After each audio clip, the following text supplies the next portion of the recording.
All right, so yeah, I'm going to talk about the making of the Westerville South High School math rap videos. And as Tiffany said, my name is Dave Schultz.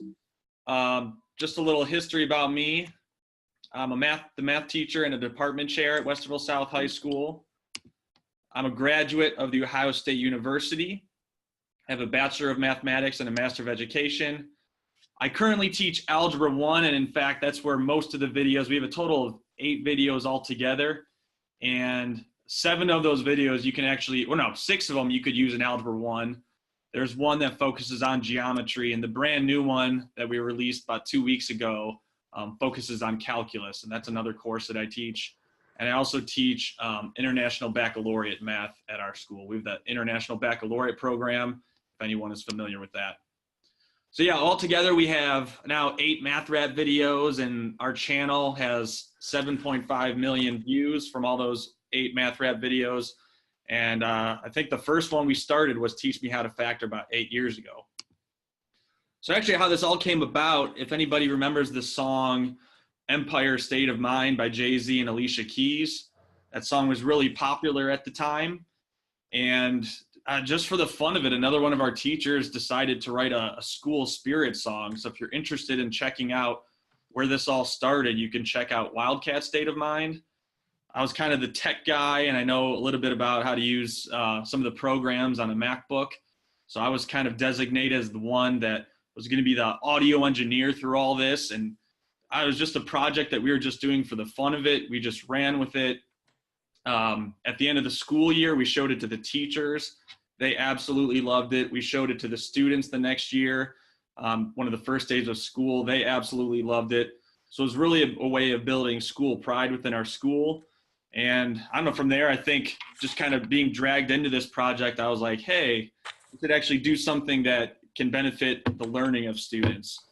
And one thing I thought about was when I was a kid, I would always watch Bill Nye the Science Guy. And if anybody remembers that TV show, at the end of the TV show, they would have some parodies and raps about science or songs about science. So at the time, Teach Me How to Dougie was a big song. We were talking about factoring in class, and I sat down, wrote Teach Me How to Factor. So it talks about some of the different strategies in factoring. One of my other teacher buddies at the time, I knew he would just be 100% into it right away. So I said, hey, Tyler, you're on board. You're going to be rapping with me too. And he said, okay, no problem. So I actually created the video.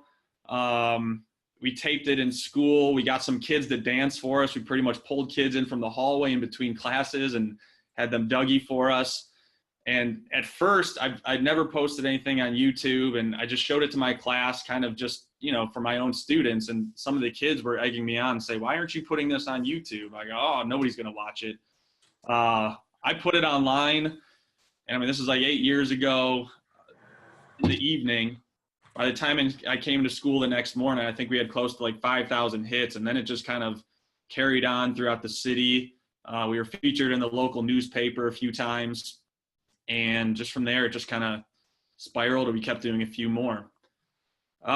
Just to give everyone a rundown of how we do it, I think the big thing is really to find a good song. You could find a song that's as school appropriate as possible. Obviously, that's a good start. But really the chorus for Teach Me How to Dougie goes, teach me how to Dougie, teach me how to Dougie. The factoring word just fit right in there. So we just went with it. And after you get that chorus, from what I find from an educator standpoint, I really outline each of the verses. As Tiffany said, one of the songs we created was Teach Me How to Solve. And there's really 3 strategies that we focus on when we teach students to solve systems of equations.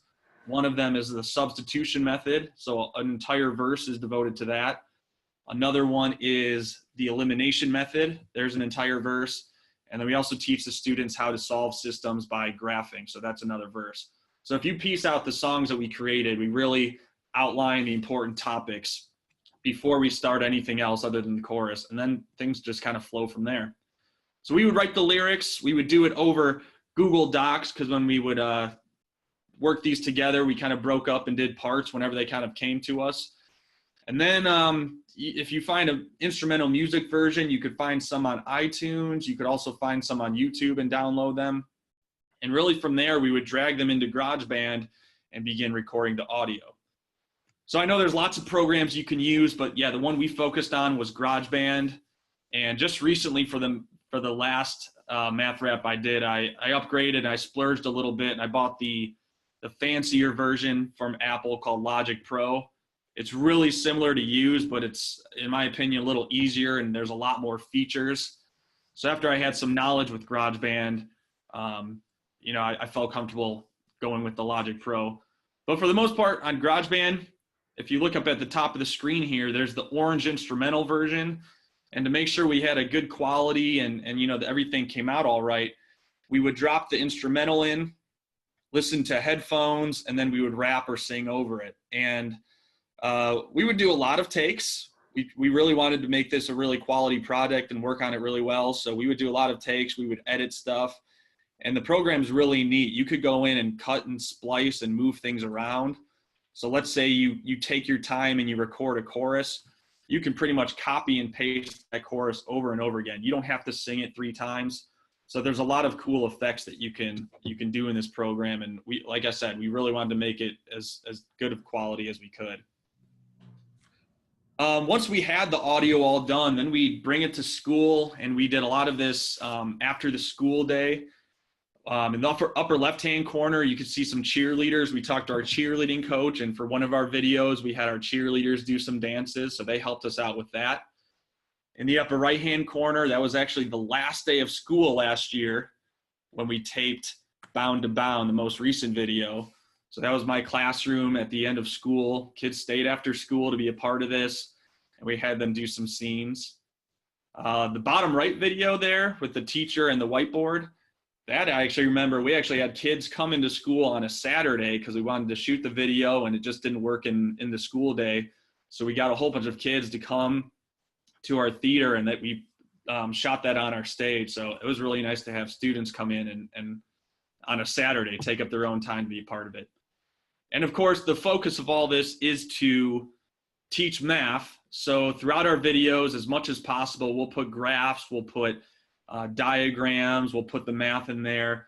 We want to keep the video engaging for students, and I think especially when you have students that are in the video, they love seeing themselves in it. So we try to keep it as fun as possible, but we also need the math in there because that, of course, is the point. It's for students to learn and retain this information. And I know when I use the videos in class, I pause them quite a bit and I talk about stuff, and hopefully teachers find that useful as well. And here's a screenshot of the video editing process. I would use iMovie, again, on the Mac, that's free. But recently, as I said, with Logic Pro for the audio, I upgraded to Final Cut Pro. And again, there's a lot more features. It's fairly simple to use once you understand it, but there's a little bit of a learning curve.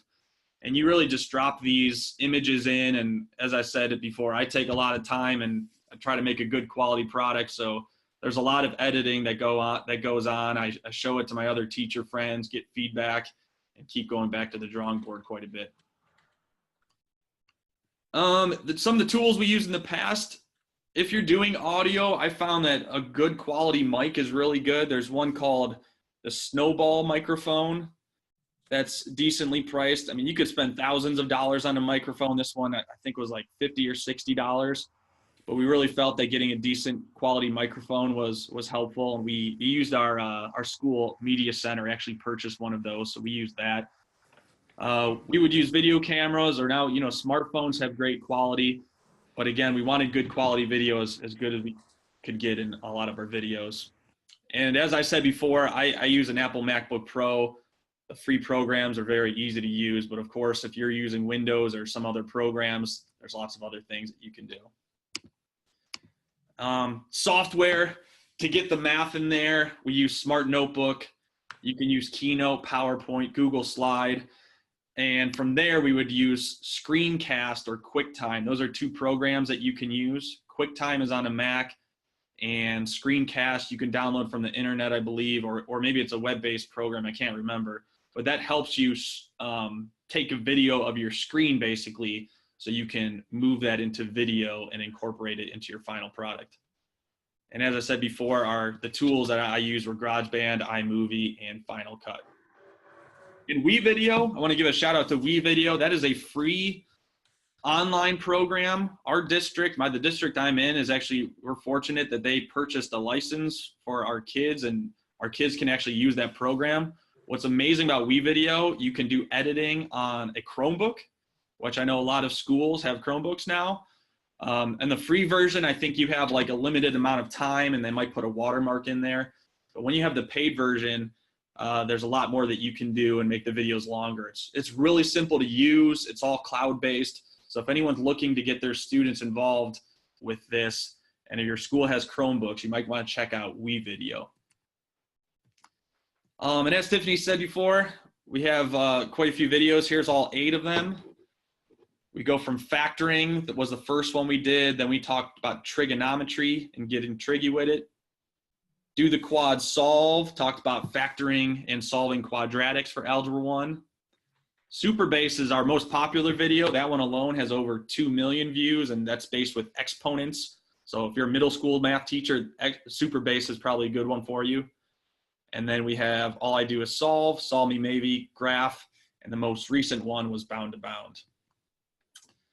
So yeah, here's a snapshot of Bound to Bound, and what I really liked recently, I just discovered this on YouTube because I haven't posted a video in about 5 years now, but now you can put closed captioning on the videos, which is really helpful. I never wanted to put words on the originals from the beginning, but with closed captioning, you could put an option so students could, students or teachers who are watching your YouTube video could turn off and on the closed captioning, which I think is really helpful for students who are trying to learn the lyrics. Aside from that, we post all of our lyrics always because I think that's really helpful. So a lot of people ask for the lyrics, but if you click on the info button on YouTube, you could find all of those lyrics there. And lastly, if you want to check out our most recent video, Bound to Bound, that is the link in the QR code for that. Are there any questions for me? I have a very quick question, which is, what do you think the trick is to getting these kids, like if you watch your videos, those kids are living it up. And so yeah, it's very clear. What is the trick? You know, the very first video, like I said, we pulled kids out from the hallway. They just wanted the Dougie. And after that first one, we kind of had a little popularity with it. So when we did Getting Triggy with it, we called, put on the announcements for kids to come, and we had a classroom just full of excited kids. We actually had a different scene of all these kids that couldn't fit in the classroom. I don't know, I think it was just the hype after they learned about everything. They got excited.